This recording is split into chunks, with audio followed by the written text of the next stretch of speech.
To doctor Deepa Dhake's NEET biology. And आज के इस सेशन में हम सेकेंड चैप्टर क्लास 12 का स्टार्ट कर रहे हैं, पुष्पीय पौधों में प्रजनन। जब हम इस चैप्टर को स्टार्ट करते हैं तब याद रखिए, सबसे पहले आपको पुष्प की संरचना और उसके भागों का, 4 विभिन्न भागों का नॉलेज होना जरूरी है। इसलिए आज के इस सेशन में हम सर्वप्रथम पढ़ेंगे कि पुष्प क्या है, पुष्प के विभिन्न भाग क्या हैं और उनका क्या कार्य होता है। उसके पश्चात हम प्रारंभ करते हैं पुंकेसर और स्त्रीकेसर की संरचना और उनमें उपस्थित होने वाली युग्मक जनन की प्रक्रिया। यहाँ पर सर्वप्रथम देखिए, जब आप पुष्पीय पौधों में प्रजनन पढ़ रहे हैं, अर्थात हम पुष्प के पुष्पीय पौधे आवृत्त बीजी के बारे में पढ़ते हैं अथवा एंजियोस्पर्म हम कहते हैं। सेकेंडली, पुष्प को जब आप अध्ययन कर रहे हैं तो पुष्प याद रखिए, पुष्प एक रूपांतरित प्ररोह है। रूपांतरित प्ररोह हम इसलिए कह रहे हैं क्योंकि यह प्ररोह का एक विशिष्ट रूपांतरण है जो लैंगिक प्रजनन के समय द्वितीयक संरचना के रूप में विकसित होता है। पुष्प कक्षस्थ अथवा अग्रस्थ होते हैं और पुष्प जब आप स्टडी कर रहे हैं तो पुष्प में मुख्य रूप से याद रखिए 4 भाग होते हैं। ये 4 भाग मुख्यतः 2 भागों में विभाजित है, सहायक अंग एवं आवश्यक अंग। सहायक अंग मुख्य रूप से याद रखिएगा, सहायक अंग अर्थात वह अंग अथवा वो ऑर्गन जो कि प्रक्रिया में, लैंगिक प्रजनन की प्रक्रिया में सहायक है, परंतु इनकी उपस्थिति अथवा अनुपस्थिति से निषेचन की प्रक्रिया पर कोई भी प्रत्यक्ष प्रभाव नहीं पड़ता है। जब आप सहायक अंग पढ़ रहे हैं तो मुख्य रूप से याद रखिए बाह्य दल आप कह रहे हैं अथवा हम उसको इंग्लिश के वर्ड ही यूज करेंगे, कैलिक्स कहते हैं। एवं जो दूसरा सहायक अंग है इसको दल अथवा करोला कहा जाता है। कैलिक्स आप मुख्य रूप से याद रखिए, ये हरे रंग की संरचनाएं होती है।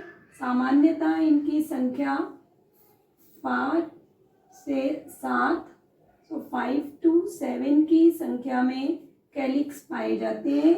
इनकी एक इकाई को हम सामान्य रूप से सेपल्स कहते हैं और सेपल्स आप याद रखिए, लगभग अधिकांश पौधों में अथवा पुष्पों में सेपल्स परागण की प्रक्रिया के पश्चात विलगित हो जाते हैं, परंतु एक कुल आप पढ़ते हैं जिसको हम कह रहे हैं सोलेनेसी कुल। ये बिल्कुल याद रखिएगा, सोलेनेसी कुल के सदस्यों में चिरलग्न सेपल्स अथवा बाह्य दल पाए जाते हैं। तो चिरलग्न बाह्य दल आप कह सकते हैं अथवा सेपल चिरलग्न बाह्य दल उपस्थित होते हैं। ये जो चिरलग्न बाह्य दल है ये सामान्य रूप से आप देखते हैं टमाटर, बैगन, मिर्च, इन पौधों में आप मुख्य रूप से इनको फलों के साथ भी इनकी उपस्थिति देख सकते हैं। सामान्यतः सेपल आप याद रखिए, जब आप सेपल या बाह्य दल पढ़ते हैं तो सेपल 2 अवस्थाओं में मिलेंगे। जितने भी सेपल्स पुष्प में उपस्थित है वो समस्त सेपल या तो मुक्त अवस्था में उपस्थित होते हैं अथवा वे संयुक्त अवस्था में उपस्थित होते हैं। मुक्त अवस्था में जैसे आप रोज के पुष्प में या गुलाब में देखते हैं, यहाँ पर मुक्त अवस्था में होने पे सेपल्स के लिए हम कहते हैं पुष्प जो है वो पॉलीसेपेलस है, तथा अगर सभी के सभी सेपल्स संयुक्त होके नलिकाकार संरचना जैसा आप धतूरे के पुष्प में देखते हैं होती है, तब इसको हम कहते हैं गेमोसेपेलस। ये टर्म्स याद रखिएगा, गेमोसेपेलस धतूरे में आपको मिलेंगे, पॉलीसेपेलस सामान्य रूप से आप कहाँ पर पढ़ रहे हैं, पॉलीसेपेलस कंडीशन या मुक्त बाह्य दल आप मुख्य रूप से देखते हैं गुलाब के फ्लावर में। करोला आप याद रखिए, करोला आपके विभिन्न रंगों का या पुष्प का जो रंगीन भाग है, पुष्प का रंगीन भाग, कुछ पुष्पों में ये रंगहीन अथवा सफेद भी होते हैं, परंतु अधिकांश पुष्पों में यह भाग रंगीन होता है, तो यह रंगीन भाग है। संख्या में आप करोला याद रखिए 3, 4, 5, या इनके गुणानुक्रम में पाए जाते हैं। ये भाग याद रखिएगा, ठीक है। त्रितयी, चतुष्टयी या पंचतयी आप कहते हैं। त्रितयी मतलब पुष्प में करोला की संख्या 3 अथवा 3 के द्विगुणन में, 3 के गुणन में, 4 अथवा 4 के गुणन में, 5 अथवा 5 के मल्टीप्लिकेशन में होती है। दूसरा, करोला की जो एक इकाई है, इस इकाई को हम दल अथवा मुख्य रूप से कह रहे हैं पेटल कहते हैं। तो ये पार्ट याद रखिए। पेटल भी आपके कैसे होंगे? पेटल पुनः सेपल्स के समान, पुष्प पेटल के अनुसार पॉलीपेटेलस। पॉलीपेटेलस का मीनिंग है कि पेटल एक दूसरे से मुक्त होंगे। गुलाब में और इसमें आप लोटस या कमल के पुष्प में सामान्य रूप से देखते हैं। और अन्यथा धतूरे के इसमें आप याद रखिए समस्त पेटल्स एक साथ फ्यूज्ड होके उपस्थित होते हैं, तब उसको हम क्या कह रहे हैं? गैमोपेटेलस अवस्था कहते हैं। अब जब आप करोला का अध्ययन करते हैं तो करोला का यहाँ पे कैलिक्स का मुख्य कार्य देखिएगा। कैलिक्स केवल पुष्प के आंतरिक भागों की सुरक्षा के लिए उत्तरदायी होते हैं, परंतु जब आप करोला पढ़ते हैं तो करोला मुख्य रूप से याद रखिएगा, करोला मुख्यतः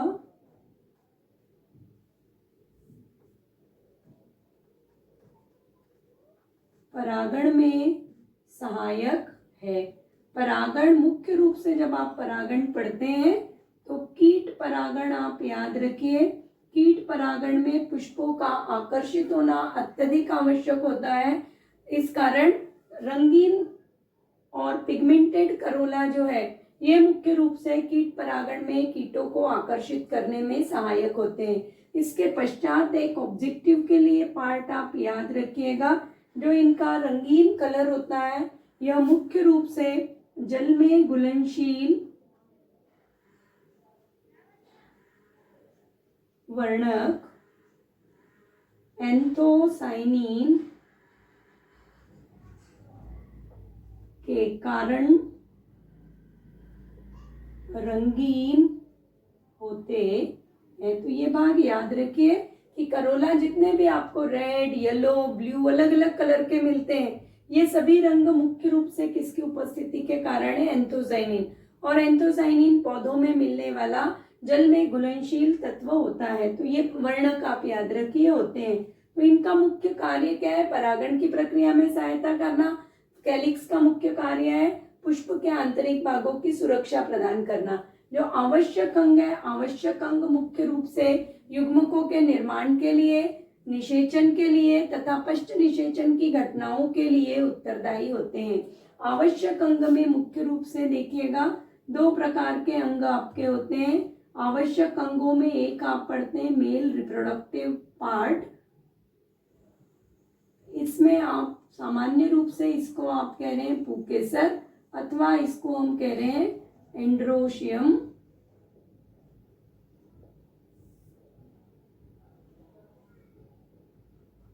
और फीमेल रिप्रोडक्टिव अंग पुष्प का कहलाता है गाइनोशियम।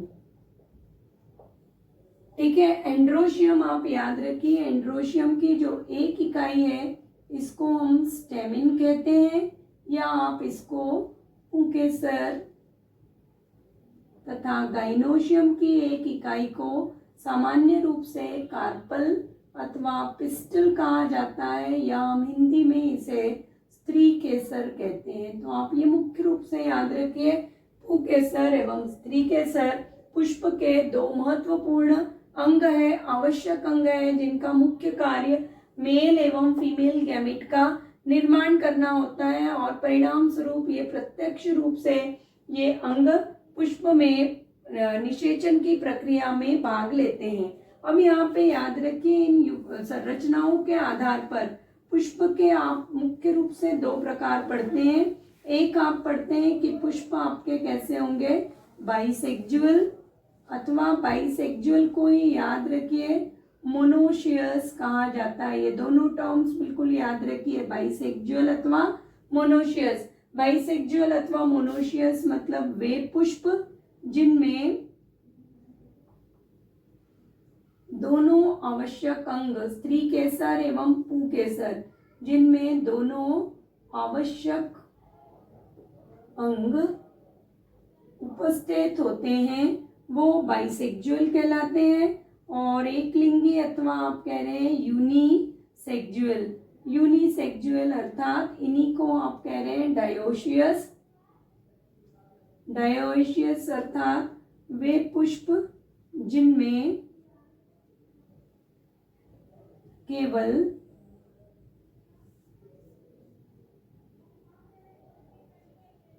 स्त्रीकेसर अथवा पुंकेसर पाए जाते हैं। ये पार्ट आप याद रखिए। अब यहाँ पे देखिए, जब हम पढ़ रहे हैं कि यूनिसेक्सुअल फ्लावर्स में स्त्रीकेसर होंगे अथवा केवल पुंकेसर होंगे, उस अवस्था में याद रखिएगा कि जो यूनिसेक्सुअल पुष्प हैं वो दो प्रकार के होते हैं।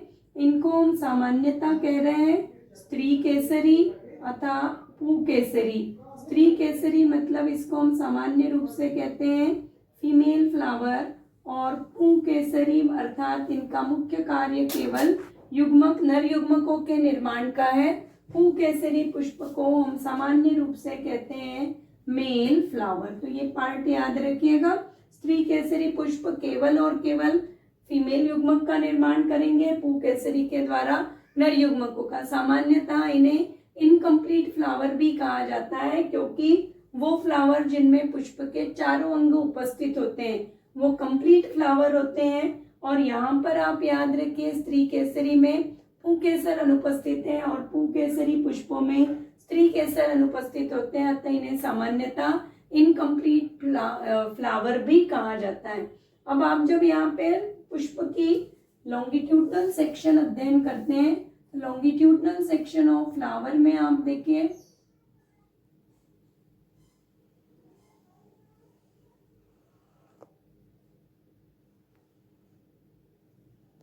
पुष्प का सबसे नीचे का भाग पुष्पासन कहलाता है। यह फूला हुआ भाग है जो प्ररोह यहाँ पर रूपांतरित होता है, इसी कारण हम पुष्प को कह रहे हैं रूपांतरित प्ररोह पुष्पासन। और पुष्पासन पर पुष्प के चारों भाग उपस्थित होते हैं। सबसे बाह्य भाग याद रखिए, जो आपने पढ़ा है ग्रीन कलर की संरचनाएं हैं, इन संरचनाओं को हम मुख्य रूप से सेपल कहते हैं।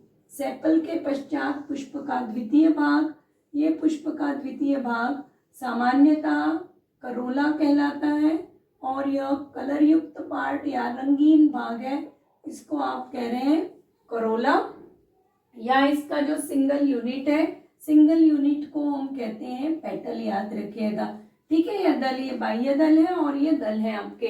तत्पश्चात आप ड्रॉ करते हैं यहाँ पर पुंकेसर। पुंकेसर देखिए, यहाँ पर बाइसेक्सुअल फ्लावर का निर्माण कर रहे हैं। पुंकेसर यहाँ पर हम सामान्य रूप से वर्तिका पर ही अटैच्ड शो कर रहे हैं, तो अनेक पुंकेसर वर्तिका पर लगे हुए होते हैं। और ये आप संरचना याद रखिए, इसको हम कह रहे हैं एक इकाई है, इसको आप कहते हैं पुंकेसर अथवा स्टेमेन। तत्पश्चात आप यहाँ पर अध्ययन कर रहे हैं ये जो पूरक की पूरी संरचना है, इसमें यह भाग आपका कहलाता है वर्तिकाग्र। वर्तिकाग्र पर आप याद रखिएगा परागकण मुख्य रूप से आकर परागण के लिए की प्रक्रिया के पश्चात परागकण एकत्र होते हैं। वर्तिकाग्र के पश्चात एक लंबी नलिकाकार संरचना है जिसे वर्तिका कहा जाता है, जिसका मुख्य कार्य पराग नली का प्रवेश करना है। और स्त्री केसर का नीचे का फूला हुआ भाग अंडाशय कहलाता है, अथवा ओवरी आप कह रहे हैं। अंडाशय, वर्तिका और वर्तिकाग्र, ये तीन संरचनाएं मिलकर स्त्री केसर का निर्माण करती हैं। इसके अंडाशय के अंदर एक तंतुनुमा संरचना उपस्थित होती है। ये तंतुनुमा संरचना बीजांड कहलाती है। ये पार्ट आप चैप्टर फर्स्ट में पढ़ चुके हैं। निषेचन के पश्चात बीजांड से बीज और अंडाशय से फलों का निर्माण होता है, तथा प्रत्येक बीजांड में एटलीस्ट एक आपका अंड कोशिका उपस्थित होती है। तो यहाँ पर ये याद रखिए, बीजांड में अंड कोशा उपस्थित होती है, और अंड कोशिका से निषेचन के पश्चात भ्रूण का निर्माण पाया जाता है।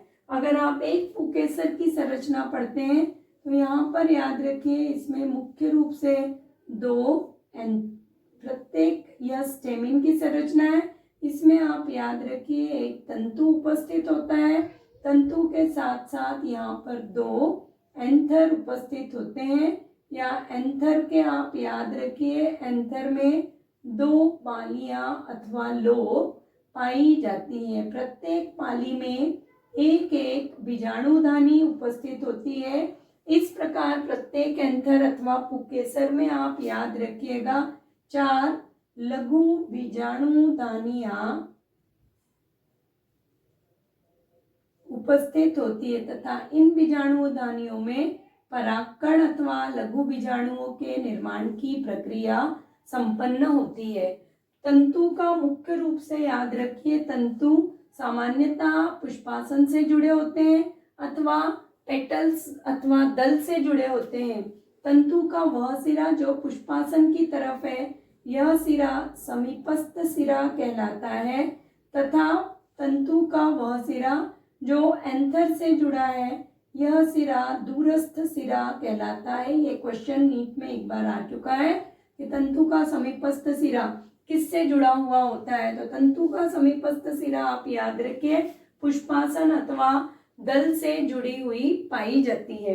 ये संरचना याद रखिए वर्तिकाग्र की अथवा स्त्रीकेसर की हम अलग से ड्रॉ नहीं कर रहे हैं संरचना, क्योंकि यहीं पर आपने पढ़ा है कि प्रत्येक स्त्रीकेसर वर्तिकाग्र, वर्तिका और अंडाशय से निर्मित है। वर्तिकाग्र का कार्य हम आगे जब परागण की प्रक्रिया पढ़ेंगे उस क्लास में हम स्टडी करते हैं वर्तिकाग्र का क्या कार्य होगा। वर्तिका परागकण जर्मिनेशन या अंकुरण के बाद परागनली का निर्माण करते हैं और वह परागनली वर्तिकाग्र से होते हुए अंडाशय में प्रवेश करती है।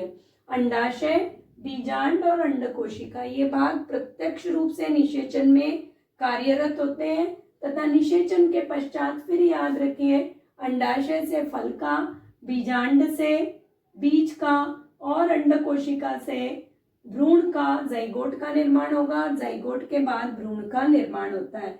अब सर्वप्रथम देखिए जब आप ये आवृत्त बीजी पढ़ रहे हैं तो आवृत्त बीजी में आप मुख्य रूप से याद रखिए कि आवृत्त बीजी पौधों का मुख्य शरीर जो आप देख रहे हैं, आम का पौधा, ट्री, आम का वृक्ष देख रहे हैं, पीपल देख रहे हैं, बरगद देख रहे हैं, ये जितने भी पौधे हैं आवृत्त बीजों में आप गार्डन में भी अलग अलग टाइप के पुष्पीय पौधे देखते हैं, इन सभी का जो मुख्य शरीर जड़ तना पत्ती में विभेदित है वो मुख्य शरीर आप याद रखिए बीजाणुद्भिद कहलाता है। क्यों कह रहे हैं आप बीजाणुद्भिद? क्योंकि एक तो याद रखिए ये द्विगुणित है शरीर, दूसरा बीजाणुद्भिद का अर्थ है कि पुष्प में विभिन्न प्रकार के दो बीजाणु बनते हैं, लघु बीजाणु और गुरु बीजाणु। तो वह पीढ़ी जो सीधे सीधे बीजाणुओं का निर्माण करती है उस पीढ़ी को हम बीजाणुद्भिद कहते हैं। और आवृत्त बीजी पौधों में याद रखिए पौधे का मुख्य शरीर बीजाणुद्भिद होता है। बीजाणुद्भिद द्विगुणित होता है और यह द्विगुणित बीजाणुद्भिद जब बीजाणु का निर्माण करता है तब बीजाणुद्भिद हमेशा याद रखिए मियोसिस अथवा अर्धसूत्री विभाजन में प्रवेश करता है। और अर्धसूत्री विभाजन द्वारा ये आप याद रखिए अर्धसूत्री विभाजन द्वारा ये अगुणित बीजाणु अथवा बीजाणु से युग्मकोद्भिद, अगुणित बीजाणु लघु बीजाणु तथा गुरु बीजाणु का निर्माण करता है। और द्विगुणित बीजाणुद्भिद द्वारा अर्धसूत्री विभाजन से अगुणित बीजाणुओं के निर्माण की प्रक्रिया को ही यहाँ पर युग्मक जनन कहा जाता है। बीजाणु जनन नहीं कह रहे हैं, आप याद रखिए यहाँ पर आप युग्मक जनन कह रहे हैं। बीजाणु जनन आप पढ़ते हैं टेरिडोफाइटा और जिम्नोस्पर्म में, क्योंकि यहाँ पे पुष्प का निर्माण हुआ है और ये जो बीजाणु हैं ये आगे चल के युग्मकों का निर्माण करते हैं या युग्मकों का निर्माण करने वाली पीढ़ी युग्मकोद्भिद का निर्माण करते हैं। अतः आप सिंपल इसमें याद रखिए अर्धसूत्री विभाजन जिसके द्वारा अगुणित बीजाणुओं का निर्माण हो रहा है वह प्रक्रिया युग्मक जनन कहलाती है। तो ये पार्ट इतना याद रखिएगा। ये टर्म्स अच्छे से याद रखिए। बाइसेक्सुअल क्या है, यूनिसेक्सुअल क्या है, सामान्य रूप से डायोशियस और मोनोशियस टर्म्स आपके पूछे जा रहे हैं एग्जाम्स में, अंतर आता है। आप अगर बोर्ड के लिए प्रिपेयर कर रहे हैं, बोर्ड में आपका ये अंतर भी बार बार आ रहा है कि मोनोशियस और डायोशियस पुष्प में विभेदन स्पष्ट कीजिए। तो ये पार्ट आप इतना याद रखिएगा, ठीक है।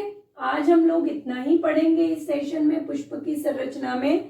नेक्स्ट सेशन में, क्योंकि अगर हम आज वो पार्ट स्टार्ट करते हैं तो सेशन आपका बहुत बड़ा होगा, नेक्स्ट सेशन में हम लोग स्टार्ट करेंगे पुकेसर की संरचना। और उसमें हम सबसे पहले पढ़ते हैं कि एंथर की जो संरचना है वो किस तरह से निर्मित हो रही है।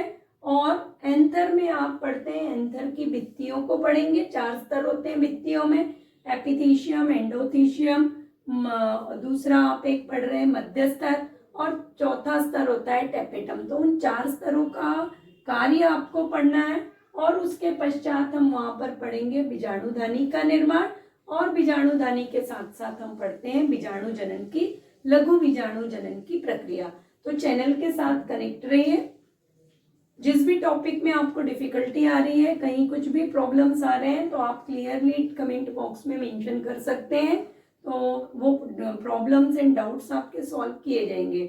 सेकेंडली, जो स्टूडेंट्स नए हैं उन स्टूडेंट्स से कहूंगी कि kindly subscribe my channel, like my videos, share my videos. और अगले सेशन तक जब हम फिर से कंटिन्यू करेंगे अपना नेक्स्ट टॉपिक, तब तक stay blessed and stay motivated.